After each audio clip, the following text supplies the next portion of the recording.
नमस्कार आप सभी को बहुत स्वागत है आपका हमारे YouTube चैनल पर। और आज अपने सेशन को आगे बढ़ाते हैं और पामिस्ट्री की थोड़ी सी प्रैक्टिस करते हैं। देखिए, कोशिश है कि जिस तरह एस्ट्रोलॉजी की प्रैक्टिस गुरुजी भी अपने चैनल पे करा रहे हैं, मैं भी प्रैक्टिस सेशंस करा रही हूँ, तो हम पामिस्ट्री की भी कंप्लीट प्रैक्टिस आपको कराएं। तो अगर आप रेगुलर जुड़े रहेंगे और अपने नोट्स बनाएंगे तो हम ज़रूर एक बहुत अच्छे से हम पामिस्ट्री की प्रैक्टिस कर पाएंगे। तो चलिए, मैं आपके सामने एक हैंड का एक पिक्चर देती हूँ और फिर हम उसको देख के कुछ उसके बारे में सीख सीख लेते हैं। वही प्रैक्टिस होगी जो आप पहले से ही पढ़ चुके हैं, है ना? वाटरी हैंड का मैंने डिस्क्रिप्शन दिया हुआ है, आप चाहें तो उसमें पढ़ सकते हैं। ये वाटरी हैंड की एक पिक्चर मैं लेके आई हूँ ताकि हम पिक्चर के थ्रू समझ सकें। पहले तो वाटरी हैंड होता क्या है हम ये देखेंगे। कुछ लोगों की पिक्चर्स ये कलेक्ट की गई हैं। वाटरी हैंड का मतलब क्या होगा? आपका जो पाम होगा वो तो रेक्टेंगुलर शेप में है, प्लस जो आपकी फिंगर्स होंगी वो थोड़ी सी लॉन्ग होंगी, मतलब पाम की तुलना में।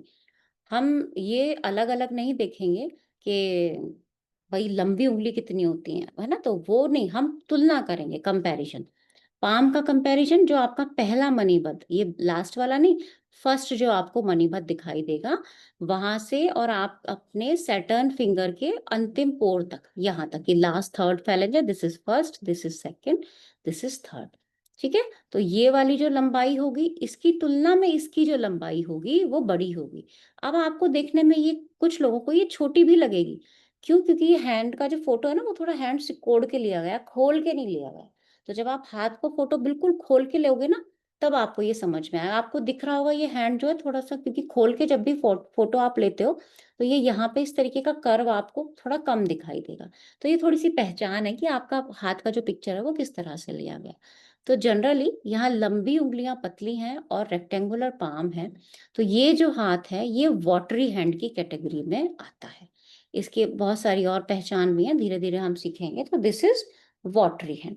अब आप ध्यान से देखो कि वाटरी हैंड की हमने क्या-क्या क्वालिटीज़ पढ़ी थी। भई आप पानी को देखो, मून को समझो। जिन्होंने न्यूमेरोलॉजी पढ़ी है वो समझ सकते हैं कि ये 2 नंबर का इम्पैक्ट इनके ऊपर हो सकता है, मेबी रूट नंबर 2 हो इनका। तो पानी क्या होता है ना, आप वाटर को जब देखोगे, तो वाटर से कहीं न कहीं हम इमोशंस को जोड़ के भी देखते हैं। तो ऐसे लोगों में थोड़ा-सा ना इमोशंस का अप डाउन बहुत ज़्यादा रहता है। ये लोग कई बार बहुत मूडी हो जाते हैं, कई बार बड़े इमोशनल हो जाते हैं, कई बार एकदम बिल्कुल डाउन फ़ील करते हैं ये लोग। तो ऐसे इमोशनल अप डाउन इनके साथ में होते रहते हैं। और ये लोग क्रिएटिव भी बहुत ज़्यादा होते हैं। क्रिएटिव क्यों होते हैं? क्योंकि चंद्रमा हमें क्रिएटिविटी देख देता है। और आप देखिएगा, जिन लोगों के हाथ छूने में बड़े सॉफ्ट हों, उनकी उँगलियाँ बड़ी लंबी हों, तो वो वैसे भी बड़े क्रिएटिव होते हैं। ये पहचान भी होती है, ये आप जनरली देखते हैं भी हैं वो लोग ज़्यादा, जैसे आप देखते हैं ना कि क्रिएटिविटी में भी हैं, आर्ट्स, ड्रामा, डांस या कोई पेंटिंग, आप उनके हाथों को ध्यान से देखिएगा, तो आपको ये चीज़ें नज़र आएँगी। और हाथ छूने में भी थोड़ा-सा सॉफ्ट लगेगा। तो इन लोगों के अंदर क्रिएटिविटी भी होती है। ये बड़े ना कल्चर्ड होते हैं, कि स्पीकिंग स्टाइल थोड़ा-सा बड़ा ऐसा लगता है, बड़ा डेलिकेसी से है, बड़े नाज़ुक से हैं ये लोग, पता नहीं कैसे बोलेंगे, बहुत प्यार से ये लोग बोलते हैं ना? और दूसरों के ऊपर डिपेंड रहते हैं ये। इनको मोटिवेशन की ज़रूरत होती है। जैसे फायरी हैंड था, उनको मोटिवेशन की जनरली ज़रूरत नहीं होती थी। मैंने पहले इससे कभी वीडियो में डिस्कस किया होगा फायरी हैंड। जो हमारे इमोशनल लोग होते हैं, उनको थोड़ा-सा मोटिवेशन की ज़रूरत होती है, क्योंकि उनके मूड स्विंग्स बहुत ज़्यादा होते हैं। कभी ऊपर चले जाते हैं, कभी एकदम नीचे आ जाते हैं। तो जब ऐसे मूड स्विंग्स होते हैं, तो आपको मोटिवेशन की ज़रूरत तो होती है। आप खुद किसी को मोटिवेट नहीं कर सकते। हाँ, आप प्यारी बातें ज़रूर कर सकते हो, पर एक टाइम ऐसा आता है कि आपको खुद मोटिवेशन की ज़रूरत हो सकती है। इनके अंदर थोड़े से ना फेमिनिन क्वालिटीज़ ज़्यादा होती हैं, थोड़ा-सा टच होता है। जैसे हम ज्योतिष में पढ़ते हैं कि सम राशि, विषम राशि, तो यहाँ सम राशि वाले गुण थोड़े से ज़्यादा होते हैं। वाटरी हैंड, तो वाटर की बात तो हो ही रही है। तो अब आप पानी को देखो कि आप उसको ग्लास में लोगे, तो उसकी शेप वैसी हो जाएगी। आप उसको बोल में लोगे, तो उसकी शेप वैसी हो जाएगी। यानी पानी को जिस भी आप बर्तन में डालोगे, उसकी शेप वैसी ही हो जाएगी। तो ये बड़े एडजस्टिंग लोग होते हैं। किसी भी माहौल में ये एडजस्ट हो सकते हैं, ये लोग ऐसे होते हैं, लेकिन थोड़े से शांत रह सकते हैं। मतलब कई बार ऐसा होता है कि ठीक है, पसंद आ रहा है माहौल कुछ दिन नहीं पसंद आ रहा। क्योंकि पानी क्या है ना, जितना शांत है उतना ही उसके अंदर सुनामी वाला इफ़ेक्ट भी हो सकता है, या वेव्स भी ज़्यादा हो सकती हैं।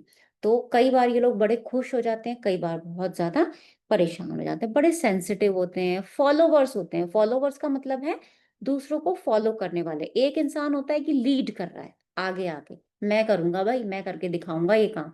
दूसरा होता है, अरे तुम स्टार्ट करो ना, मैं तुम्हारा साथ दूँगा। तो ये कैसे हो सकते हैं? तुम स्टार्ट करो, मैं तुम्हारा साथ दूँगा। तो इनके अंदर वो वाली क्वालिटी हो सकती है। आपको इनको सपोर्ट करने की ज़रूरत होती है। इनको चाहिए कि मेरे बारे में भी कोई पूछे, मेरी भी तारीफ़ हो, लोग मुझे भी अटेंशन पे करें, तो उसके लिए इनको ना थोड़े एफर्ट ज़्यादा लगाने पड़ते हैं। हाँ, और जो बाकी हैंड्स वाले होते हैं, मेबी उनके कामों से उनको लोग जान लेते हों, या आप देखते होंगे, आप किसी के घर जाते हो, तो जो बच्चा ज़्यादा एक्टिव रहता है ना, फुर्तीला, इधर-उधर भागता रहता है, बातें करता है, उसकी तरफ नज़र ज़्यादा जाती है। जो लोग थोड़ा शाय सा होता है, उसकी तरफ नज़र जाती है, लेकिन थोड़ी देर बाद उसकी किसी क्वालिटी को लेकर नज़र जा सकती है कि अच्छा तुमने ये पेंटिंग बनाई है, अरे वाह! ये तो बड़ी अच्छी लग रही है। तो उस तरह से आपकी नज़र उनकी तरफ जा सकती है। ट्रेडिशंस को फॉलो करने वाले भी हो सकते हैं ये लोग, है ना? कि घर में जो रिचुअल्स हो रहे हैं, मम्मी से लगाव थोड़ा ज़्यादा हो सकता है, थोड़ा फैमिली ओरिएंटेड भी हो सकते हैं। लेकिन कई बार ऐसा होता है कि ये अपने ना जो इश्यूज़ होते हैं, जो परेशानी होती है, भले ही वो परिवार के बारे में ज़्यादा सोच के हों या इनके खुद के बारे में हो, तो उसको वो ज़ाहिर नहीं कर पाते। और क्योंकि वाटरी हैंड है, वाटर एलिमेंट की अधिकता होती है, तो इनको वाटर रिलेटेड डिजीज़, पेट खराब होना, क्योंकि जब स्ट्रेस लोगे तो भैया पेट तो खराब होगा, यानी आपका सैक्रल चक्र या सोलर प्लेक्सस में भी प्रॉब्लम हो सकती है। और क्या-क्या देख सकते हो, खाली वाटरी हैंड देखने से ही काम नहीं चलेगा, बाकी चीज़ें हाथ की देखेंगे, आगे हम अंगूठा पढ़ेंगे, तो जैसे आप इसका थंब देखोगे ना, तो ये हल्का-सा पीछे बेंड दिखाई देगा, बहुत ज़्यादा बेंड नहीं है, ये हल्का-सा बेंड है, हल्का-सा बेंड होना अच्छा होता है, ये मैं आगे आपको डिटेल में पढ़ाऊँगी। और थंब का ये वाला पार्ट भी अच्छा है, तो यानी थोड़ा-सा कॉन्फिडेंस लेवल दिखाता है, ऐसा नहीं है कि बिल्कुल इमोशनली आप वीक हो जाओगे।